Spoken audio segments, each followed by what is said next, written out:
Vocês sabiam que alguns países surgiram graças ao Brasil? Se você sabia dessa, comente aqui embaixo que eu aguardarei o seu comentário. Então no vídeo de hoje vamos ver 5 países que surgiram graças ao Brasil. Se você gosta desse tipo de vídeo, deixe aqui embaixo, deixe seu like, se inscreva aqui no canal, ative o sininho das notificações para não perder nenhum dos meus vídeos.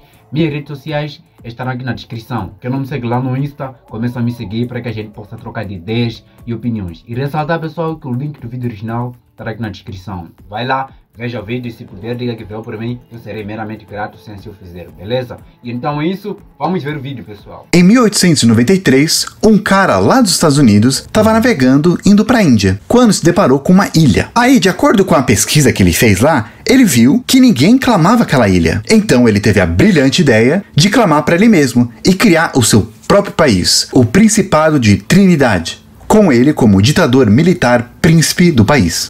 Obviamente, ninguém deu muita bola para esse cara, e esse quase país não deu muito certo. O interessante é que esse país, ele foi declarado em território brasileiro. Pois é, essa ilha faz parte do Brasil. E esse é um exemplo de um país, ou quase país, que foi criado em território brasileiro. Mas tem bem mais. Então aqui vai 5 países, ou quase países, que provavelmente você não conhece e surgiram aqui no Brasil e não deram muito certo. Vamos ver se você conhece todos. E fica até o final porque o último é um dos meus favoritos. Alô, YouTube! O caso do Principado de Trindade, eu já comentei sobre ele naquele último vídeo sobre países extintos desconhecidos. Dá uma olhada se você não viu esse vídeo ainda. Aliás, aproveita e vê se você não é inscrito no canal. E se inscreve. É de graça e é um gesto muito simples que mega ajuda o canal e o meu trabalho independente. E a nossa meta esse ano é chegar a 1 milhão de inscritos. Cada gesto simples super ajuda. Beleza, vamos lá. Número 1, União de Jeová. Esse não foi tanto uma tentativa de criar um país independente, e sim mais um estado brasileiro. Mas ele foi um movimento um pouco parecido com o do Antônio Conselheiro, lá em Canudos. Ele aconteceu lá na região da Serra dos Aimorés. Essa região ela fica na fronteira entre o Espírito Santo e Minas Gerais. E na época, os dois brigavam por esse local, e não tinham consenso. Alguns grupos indígenas habitaram essa região, mas depois eles foram exterminados. E a área acabou ficando abandonada por um tempo, até que alguns poceiros foram para lá aos poucos e começaram a fazer suas fazendinhas. Aí acabou chegando os fazendeiros de verdade, aqueles caras que compraram as terras, e começaram a brigar, querendo expulsar os poceiros. Até que chegou um cara bem religioso, chamado Udelino Alves de Matos. E ele trabalhou lá no local como professor. Ele acabou se aliando com os poceiros e tinha a ideia de distribuir a terra entre eles. Como o local era meio abandonado, né? Também não era claro quem que você tinha que ir para reclamar e resolver os problemas. Frustrado, o Udelino decidiu criar um outro estado, o Estado União de Jeová. Tinha até uma sede lá numa fazenda. Esse movimento criou uma comunidade religiosa meio independente, que lembra bastante, como eu falei, da Guerra do Canudos, que merecia estar nessa lista aqui. Só não coloquei porque é bem conhecido. Mas logo depois chegou a polícia, a maioria do Espírito Santo. E junto com os fazendeiros, eles conseguiram expulsar e acabar com a ideia de Udelino, que fugiu para um outro estado. Número 2, Revolta de Ribeirãozinho. Algumas pessoas ainda hoje acham que o Brasil tinha que voltar a ser uma monarquia, como na época de Dom Pedro I e II. Lá no começo do século passado, um pessoal até tentou trazer a monarquia de volta, só que funcionou em uma cidade só. Foi lá em Taquaritinga, que na época se chamava Ribeirãozinho. Tinha um grupo de caras que queria muito restaurar a monarquia no Brasil, e eles começaram a planejar. Então o que eles fizeram? Eles se armaram, foram lá na delegacia, renderam e tomaram conta da cidade. Foi então que eles declararam a monarquia do Brasil, com Dom Luís de Orleans de Bragança como imperador. A ideia era fazer com que outras cidades em voltas também aderissem a esse movimento e tomassem conta da cidade. Aí ia crescendo aos poucos, até realmente restaurar a monarquia. Só que quando eles mandaram telégrafos para outras cidades, falando que eles conseguiram, eles viram que ninguém fez, somente uma outra cidade lá. E o governo do Brasil até tirou sarro deles. Então foi aí que, depois de um dia, a monarquia acabou, de novo, só que lá em Ribeirãozinho. Indo de cidadezinhas isoladas para um dos maiores possíveis países que teria surgido aqui, e surpreendentemente não é tanto comentado nas escolas. Número 3, a Confederação do Equador. Muita gente conhece mais a Revolução Pernambucana, lá de 1817, no período colonial do Brasil. Foi o último movimento que quis se separar de Portugal, para instalar uma república aqui no Brasil, antes do Brasil virar independente. Ele também é conhecido como a Revolução dos Padres, e daí que vem a bandeira do estado de Pernambuco hoje. Só que você sabia que essa revolução ela não acabou em 1817. Ela, na verdade, preparou o palco para, em 1924, tentarem de novo criar um país independente, quando declararam a Confederação do Equador. Muitos dos mesmos caras que fizeram a Revolução Pernambucana alguns anos antes, quando teve a independência do Brasil, conversaram com Dom Pedro I e eles combinaram que iam fazer uma Constituição lá, todo mundo junto, bonitinha, legal. Mas Dom Pedro I rejeitou a Constituição que eles fizeram e escreveu a dele, que dava bastante poder para o imperador. O pessoal lá de Recife não gostou disso, então começou a se revoltar de novo. O imperador foi tentar resolver isso, mas aí começou uma guerra civil lá em Portugal. Então ele acabou chamando as tropas imperiais para defender o Rio de Janeiro, porque ele estava com medo de ter um ataque lá. Sem tropas imperiais, eles puderam declarar essa confederação mais de boa, com as mesmas províncias fazendo parte dessa nova república: Pernambuco, Paraíba, Rio Grande do Norte e o Ceará. E dessa vez eles também tentaram juntar a Bahia, Maranhão e até o Pará. Mas esse país não conseguiu durar muito não. Pouco tempo depois, Dom Pedro I conseguiu mandar suas tropas, que foram lá e acabaram com a confederação. E como castigo, eles tiraram esse grande pedaço de Pernambuco, que primeiro eles deram para Minas Gerais, mas acabou fazendo parte da Bahia. Imagina se esse país tivesse continuado. Não só teria dois países com o nome Equador aqui na América do Sul, como o segundo falaria português e potencialmente poderia ser bem grande.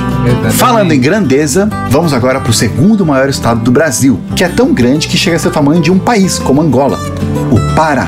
De lá que vem o número 4, o estado do Grão-Pará. Nossa, sempre quando eu aprendia sobre a história do Brasil, a colonização dos portugueses... Mas na verdade, pessoal, eu não sei se realmente essa história existe, né? Mas, cara, é tão bizarro a história do Brasil que nem tudo que a gente aprende na escola é correto, mano. Tá já perceber? Eu sei que tem muita gente aqui no canal que não sabia que existiu alguns países, ou 5 países que surgiram no Brasil, ou entre aspas, que são desconhecidos. Mas os caras conseguem investigar, até entender a matéria e trazer de uma maneira simples, incomplexa, para que nós possamos entender. Não é pela primeira vez que eu ouvi falar de Revolução Pernambucana, né? Acho que é uma segunda, terceira vez que eu ouvi falar. Mas eu gostaria muito mais de me aprofundar sobre o Brasil, ter um mero conhecimento e se puder também compartilhar isso com vocês, né? E tenho vasto conhecimento sobre o Brasil, muito conhecimento. Só que muita gente não acredita nisso porque, às vezes, ou a maioria das vezes, os vídeos que eu faço é muito mais para o meu conhecimento e conhecimento de algumas pessoas que não têm conhecimento sobre essas informações, né? Por isso que a ideia aqui é salvar nós todos, ou pormos nós todos no mesmo barco, tá já vendo? Então, é basicamente nessa vertente que eu mais vou, né? Fazer com que vocês tenham conhecimento, eu tenha conhecimento também sobre o Brasil. Eu já ouvi também com um amigo que o Brasil foi uma monarquia, foi uma república. Então, eu já tenho um mero conhecimento. Só a diferença é de não saber os anos. Tipo, do ano X até o ano X, o Brasil foi uma monarquia. E do ano X até o ano X, o Brasil foi uma república. Então, podemos trazer essa noção para nós, ou nós podemos ir investigar, pesquisar mais, ter informações mais sobre o Brasil, né? Mais sobre os indígenas, já ouvi falar tá já percebendo, tipo, no Brasil teria um país de nome Equador que falasse português, tá já ver? Tirando o outro que existe lá na América do Sul, né? Que é o Equador. Então, isso já nos faz perceber que realmente o Brasil tem uma história gigantesca. E é uma história ilimitada, porque cada vez mais as pessoas trazem uma história, outra, tá já vendo? Então isso dá-nos perceber, ou nos faz perceber que o Brasil realmente é um país gigantesco por sua natureza, né, pessoal? Eu e muitas pessoas sempre imaginava o Brasil sendo uma colônia só, né? Uma coisa mais unificada aqui. Mas na verdade, por grande parte do tempo, as partes do norte do Brasil eram consideradas com outro governo diferente do resto do Brasil. Basicamente a sua própria colônia. Sim, era tudo colônia dos portugueses, mas as cidades principais eram tão longe uma das outras que eles resolveram separar em 2 administrações diferentes, 2 estados. O estado do Brasil, que vinha do Nordeste até o Sul, e o estado do Maranhão, que era basicamente o norte todo. Para eles, era muito mais fácil reportar direto para Portugal do que para o vice-reinado do Brasil. No começo, a capital do estado do Maranhão era lá em São Luís, e englobava o que hoje é o Maranhão, Pará e toda a região da Amazônia, com Amazonas, Rondônia e Amapá. Com o tempo, o Pará foi ficando mais importante, sendo a porta de entrada para o Amazonas. Tanto que mais tarde eles mudaram o nome de Estado do Maranhão e Grão-Pará, e depois Estado do Grão-Pará em Maranhão, e aí mudaram a capital para Belém, para finalmente separarem, tirando o Maranhão, virando o Estado do Grão-Pará e Rio Negro. E foi assim, gente, por séculos. Somente muito tempo depois, quando o Brasil ficou mais importante, que eles decidiram juntar tudo, lá em 1774. Apesar que, para alguns historiadores, o Grão-Pará continuava reportando direto para Portugal, mas isso é bastante debatido. De qualquer maneira, por serem mais próximos a Portugal, muitos não aceitaram a independência do Brasil quando chegou lá em 1822. Somente um ano depois que surgiu o Império Brasileiro, que eles mandaram forças lá para juntar tudo e criar uma província do Império, a província do Grão-Pará. O pessoal de lá tinha uma mistura daqueles que queriam ficar com o Brasil, aqueles que queriam voltar a ser parte de Portugal e também aqueles que queriam ser independentes. E muitos desses separatistas que queriam ser independentes, alguns anos depois, acabaram inspirando uma revolta que ficou conhecida como Cabanagem. Essa revolta ela foi liderada por alguns grupos da elite que queriam se separar e também teve apoio de muita gente da população, especialmente índios e pardos. Muitos de lá se sentiam esquecidos do resto do Brasil. Eles estavam muito longe da capital e tinha muita pobreza lá. Então, no dia 5 de janeiro de 1835, um grupo invadiu o palácio do governo do Grão-Pará e acabaram matando o governador da província, cortando a união deles com o resto do Brasil. Mas essa revolta, como vocês devem imaginar, não durou muito tempo e ela foi reprimida pelo governo regencial, que foi lá e massacrou muita gente. Tem muito para falar desse estado, ou até quase país, que não dá para falar numa parte de um vídeo só. Então eu deixei alguns links aqui embaixo se vocês quiserem explorar mais. Por último, o caso que eu achei mais engraçado, vamos voltar a ser pequenos lá para a República de Manhuaçu. Em Minas Gerais tem um município chamado Manhuaçu. Lá em 1890 tinha um cara que morava lá e se achava bem importante, o Coronel Serafim da Costa. Na cidade ele ficou conhecido trabalhando como coletor de impostos, até que depois ele foi promovido a delegado. Aí, em 1892, ele foi eleito prefeito de São Lourenço do Manhuaçu. Legal. 4 anos depois, ele foi tentar se reeleger. Só que, para surpresa dele, ele perdeu para um padre. Ele ficou indignado, falando que houve fraude. Ele foi lá reclamar para o governador do estado de Minas, que não deu muita bola. Mega bravo, ele voltou para Manhuaçu e quase foi preso, ou chegou a ser preso. Ele tinha matado um cara lá. Só que ele conversou com o delegado, ficou amiguinho dele, e conversou com outros 800 homens, convencendo eles de cercar a cidade, não deixando ninguém entrar nem sair. É aí que ele declarou a independência do Brasil, criando a República de Manhuaçu. Eles até fizeram uma moeda local, o boró. O governador do estado mandou suas tropas para acabar com isso, mas eles perderam contra os rebeldes. Parecia que ia dar certo. Só que não. O governador pediu então a ajuda do governo federal, que mandou lá um monte de tropas. Vendo a besteira que eles fizeram, o coronel fugiu para o Espírito Santo e é assim que acabou a nova república, que durou apenas 22 dias. E é isso aí, 5 quase países que surgiram aqui no Brasil. 2 menções honrosas. Uma é a República Guarani. Essa a gente aprende um pouco mais na escola. Na época do Brasil Colônia, vários padres jesuítas vieram para cá para catequizar os índios. Eles fundaram várias vilas, chamadas de missões, que ficaram muito bem organizadas. Chegando a um ponto que ficaram bem autônomas, eles tinham tudo lá e conseguiam se virar muito bem. Em tese, eles eram de Portugal ou da Espanha, mas os historiadores comentam que eles reportavam mais para o Vaticano. Se eles não tivessem sido massacrados, principalmente pelos bandeirantes, talvez com o tempo teriam formado seu próprio país, ou até países. Outro caso bem conhecido é o Quilombo dos Palmares, formado por escravos que fugiram lá no Nordeste do Brasil, lá no que hoje é o estado de Alagoas. Só que eles também acabaram sendo extintos depois. É claro, gente, que eu não me esqueci da Guerra do Canudos, Revolução de Farroupilha, República Juliana, e é claro, o mais famoso que é o Uruguai, que até acabou virando um país, apesar que o caso dele foi um pouquinho diferente, mais coisa da Inglaterra, enfim.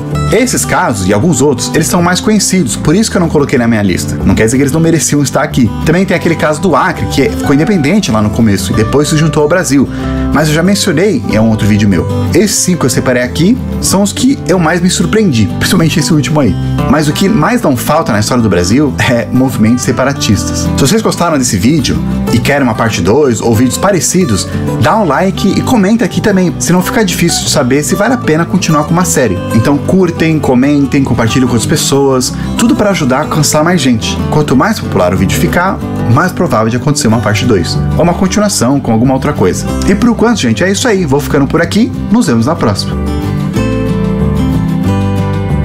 Então, pessoal, é basicamente isto que a gente soube hoje, que o Brasil realmente é... Então, pessoal, é basicamente isso que a gente soube hoje, que 5 países iriam existir do Brasil, ou surgiram graças ao Brasil, né? Ou surgiram dentro do Brasil. Na verdade, os países até hoje já não existem, porque foram extintos. Isso é muito bom. E uma das coisas que eu achei um pouco mais assim, tipo, interessante, é que o Brasil também foi um império. Eu nem sabia dessa, né? Eu só soube que o Brasil foi uma república, uma monarquia, e hoje é o Distrito Federal, né? Até Distrito Federal não, é um Estado Federal, né, pessoal? E então, é literalmente nesta vertente que eu queria mais comentar com vocês. Eu não sei se vocês têm algum comentário sobre ou conhecem a história, vão comentando aqui embaixo, que eu gostaria bastante de ver vossas opiniões, vossas ideias e muito mais coisas. E então, muito obrigado por me acompanhar até aqui. Nos vemos num próximo vídeo. Me siga nas minhas redes sociais que estarão aqui na descrição. Link do vídeo original também estará aqui na descrição. Siga lá o vídeo ou vai lá ver o vídeo. Isso será muito bom e positivo. Muito obrigado. Até numa próxima oportunidade. Peace.